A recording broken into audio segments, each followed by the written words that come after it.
Fransa mutlu yerin dağlaydı sularda yakan gündüz amaydın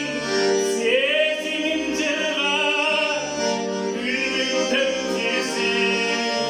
sen alıp geleceğin ay yollar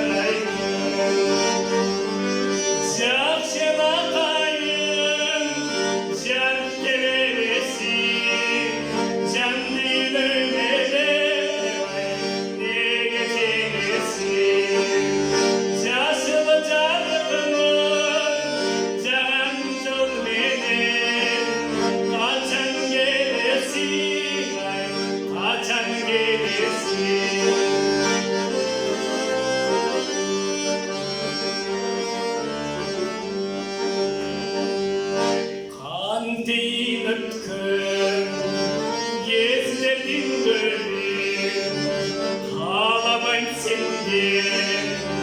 özgünlerin karanın izde kaynalan var kararıp baran gözlerim benim Şakşına